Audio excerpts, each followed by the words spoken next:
আপনার ফোন কি বারবার হ্যাং করছে? তাহলে মাত্র 1 মিনিটে ফোনের র্যাম খালি করে ফোনের স্পিড বাড়ানোর সহজ উপায় দেখে নিন। প্রথম সেটিংস করার জন্য ফোনের নিচের দিকে বাম সাইডে দেখবেন 3 দাগের একটা বাটন আছে। আপনার ফোনে এরকম দেখাইতে পারে অথবা এরকম দেখাইতে পারে। এইভাবে চাপ দেবেন। চাপ দেওয়ার পরে আপনি কিছুক্ষণ আগে যে অ্যাপগুলা চালু করছিলেন, যে কাজগুলা করছেন সেইগুলা এখানে দেখাবে। এখানে আপনি ক্লোজ অল করে দিবেন। আগে আপনি যে অ্যাপগুলা ব্যবহার করছেন ওই অ্যাপগুলার ব্যাকগ্রাউন্ডে এখানে চলতেছে। এখান থেকে ক্লোজ অল করে দিলে ব্যাকগ্রাউন্ডে চলা বন্ধ হয়ে যাবে। তাতে ফোনের র্যামের উপর চাপ পড়বে কম। ফোন অনেক ফাস্ট কাজ করবে। এটা আপনি মাঝে মাঝেই করবেন, তাহলে র্যাম ফাঁকা থাকবে। এভাবে যেখানে ক্লোজ করে দেবেন। র্যাম ফাঁকা করার দ্বিতীয় সেটিংসটি আরও সহজ। সেটিংস এখানে ক্লিক করবেন, ডিভাইস কেয়ার এখানে ক্লিক করবেন, এখান থেকে মেমোরি এখানে ক্লিক করবেন। এখানে ক্লিক করার পর দেখবেন আপনার অনেক অ্যাপ এখানে দেখাবে।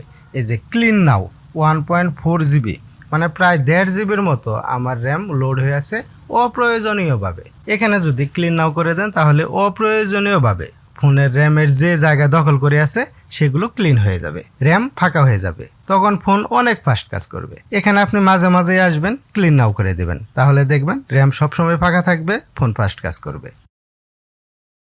র্যাম ফ্রি রাখার জন্য তৃতীয় সেটিংসটা আরও সহজ। সেটিংস এখানে ক্লিক করবেন। এখানে খোঁজাখুঁজি করার দরকার নেই, সার্চ বার এখানে ক্লিক করবেন।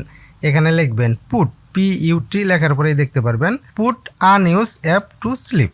এখানে একটি ক্লিক করবেন। এখানে আসার পরে যদি দেখেন পুট আনইউজ অ্যাপ টু স্লিপ এই অপশনটা অফ করা আছে, তাহলে এটা অন করে দিবেন। এইভাবে অন করে দিবেন। এটা অন করে দিলে আপনি যেসব অ্যাপ নিয়মিত ব্যবহার করেন না, আপনার ফোন সেগুলোকে প্রয়োজন অনুযায়ী স্লিপে পাঠাবে। ফলে অপ্রয়োজনীয় অ্যাপের ব্যাকগ্রাউন্ড কার্যক্রম কমবে এবং ফোনের র্যাম ও ব্যাটারির উপর চাপ কমবে। তাতে ফোনের র্যাম ফাঁকা থাকবে, তখন ফোন অনেক ফাস্ট কাজ করবে। র্যাম ফাঁকা করার জন্য মূলত এই 3টা কাজ করলেই হবে। এই 3টি কাজ আপনার ফোনে র্যামকে পরিষ্কার করবে এবং ফাঁকা রাখবে। সেই জন্য আপনার ফোন অনেক দ্রুত কাজ করবে। আশা করছি ভিডিওটি আপনাদের কাছে ভালো লাগছে। ভালো লাগলে একটি লাইক দিবেন, চ্যানেলটি সাবস্ক্রাইব করে আমাদের সাথেই থাকবেন। দেখা হবে অন্য নতুন কোনো এক ভিডিওতে।